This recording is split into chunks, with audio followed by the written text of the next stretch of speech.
রক্ষা কমিটি হবে, তোমাদের পাশে থেকে সহযোগিতা করব।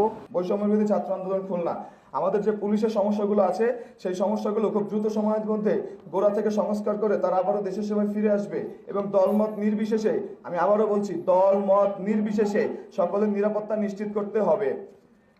পুলিশের সকল সদস্যদের বিরুদ্ধে আইনানুগ ব্যবস্থা নিতে হবে। আমরা গতকালও বলেছি এবং আমরা আজও বলছি, আমরা কোনো লেয়াজভিত্তিক প্রশাসন চাই না। পরবর্তীতে দেশে যদি একই পরিস্থিতি আসে সেক্ষেত্রে পুলিশের ভূমিকা কি হবে তা জাতির কাছে পুলিশকে স্পষ্ট করতে হবে এবং আমাদের এখানে যে উপস্থিত পুলিশ কমিশনার আছে তাকে এখনই বলে দিতে হবে যে আপনারা কি ভূমিকা রাখবেন যদি দেশে এই ধরনের পরিস্থিতি আবার ফেরত আসে। ধর্ষণ মামলায় আমার এই পয়েন্টটা সাংবাদিকরা একটু গুরুত্ব সহকারে দেখবেন। আমাদের এই পয়েন্টটা আমাদের একটা বোন বলেছে যে ধর্ষণ মামলার আসামি যারা জামিনে মুক্তি পেয়েছে তারা বিভিন্ন এলাকায় ফিরে যেয়ে আবারও হুমকি দিচ্ছে।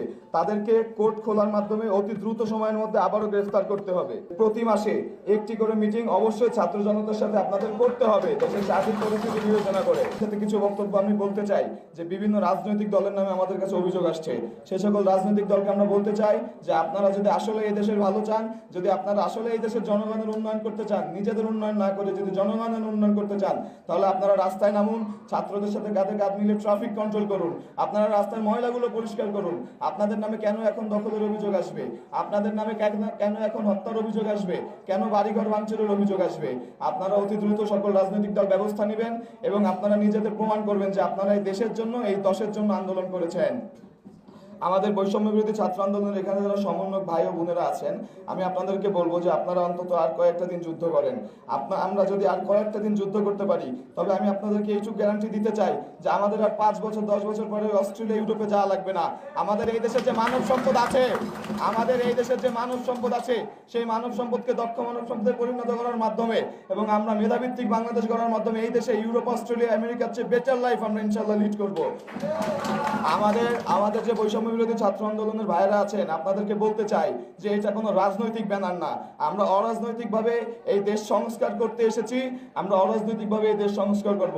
আপনাদের সকলকে এক থাকতে হবে ঠিক ততদিন পর্যন্ত যতদিন পর্যন্ত দেশের একটি কোনো দুর্নীতি চলবে, ঠিক ততদিন পর্যন্ত আপনাদের এক থাকতে হবে এবং একই সাথে এই জাতি যতদিন বাঁচবে, এই প্রজন্ম যতদিন বাঁচবে, ততদিন আপনাদের মনে বিদ্রোহের আগুন জ্বালিয়ে রাখতে হবে যেন কোনো স্বৈরাচার সরকার আবার মাথা চাড়াতে উঠতে না পারে। আমাদের সেনাবাহিনীর সঙ্গে পুলিশ আজ পোশাক পরেছে এবং থানার মধ্যে সাধারণ কাজ, জেনারেল ডায়েরি, কেস ডায়েরি লেখা থেকে শুরু করে সব কাজ শুরু হয়ে গেছে।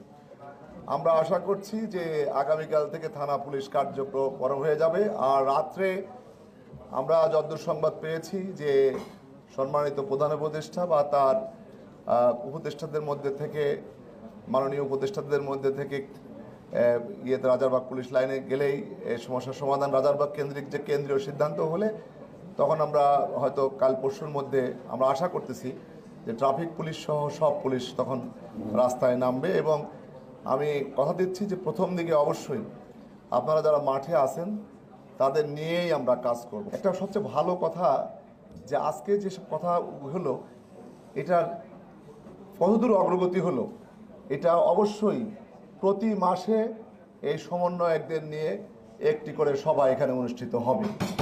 প্রথম থানা ভিত্তিক এই তালিকাটা যদি আপনারা আমাকে দেন তাহলে আমি থানা ভিত্তিকটা 1-2 দিনের মধ্যেই আমরা কমিটি গঠন করে ফেলব। পরবর্তীতে 5-7 দিন পরে ওয়ার্ড ভিত্তিক, তাহলে আরও ছোট হলো, আমরা কমিটি গঠন করে ফেলব, নিরাপত্তা কমিটি। আপনাদের দিক নির্দেশনা অনুযায়ী আপনারা যেহেতু সকল পোস্টের ঊর্ধ্বে, আমরাও সত্যটা পাব, সেই অনুযায়ী আমাদের পুলিশ কাজ করবে। পুলিশ অতীত যা হয়েছে এই দল ভিত্তিক বা গোষ্ঠী ভিত্তিক পুলিশ, এই নতুন পুলিশ আর লেজুর ভিত্তিক করবে না ইনশাল্লাহ। বিএল কলেজের একটি স্থায়ী যে করতে বলছেন ক্যাম্প, সেটি আমরা পুলিশের রেজিস্ট্রেশন করতে 1 মাস লাগবে। 1 মাসের মধ্যে আমরা আগে অস্থায়ী ক্যাম্প করব, আর স্থায়ী ক্যাম্পের তো পারমিশন লাগে পুলিশ হেডকোয়ার্টারের পারমিশন নিয়ে আমরা একটা স্থায়ী ক্যাম্প করে দেব। ছাত্রদের আন্দোলনে চলমান যে কোনো কালো থাবার বিরুদ্ধে আমরা থাকব। ছাত্রদের এবং যারা এই সময় আইন শৃঙ্খলা, যারা ললেসনেস করতেছে, সে যে দলেরই হোক না কেন, আমরা আপনাদের সঙ্গে থেকে নির্মমভাবে তাদের বিরুদ্ধে ব্যবস্থা নিব। এর মধ্যে সিনিয়র অফিসার সহ অন্য অফিসারদের আমরা যথারীতি এনগেজমেন্ট করব, যাতে করে পুলিশ তার কার্যকরী ভূমিকা রাখতে পারে। আমি আবারও বলি যে এটা আমরা আশা করতেছি খুব শীঘ্রই হয়ে যাবে আর কি। পাবলিক বা সরকারি কলেজ বা বিশ্ববিদ্যালয়ের, যেমন স্বায়ত্তশাসিত বিশ্ববিদ্যালয়ে ছাত্রদের গ্রেপ্তার করতে যেমন পারমিশন লাগে, বা বেসরকারি বিশ্ববিদ্যালয় বা বিএল কলেজের মতো যেসব প্রতিষ্ঠান আছে, এসব শিক্ষার্থী হলে তাদের গ্রেপ্তার করতে হলে, যদি কোনো অন্যায় করে গ্রেপ্তার করতে হলে আমরা সংশ্লিষ্ট কলেজের প্রিন্সিপাল যে আছে বা প্রিন্সিপালের কাছ থেকে যে প্রদত্ত আছে তাদের সাথে আমরা নিয়ে আমরা ব্যবস্থা নিব।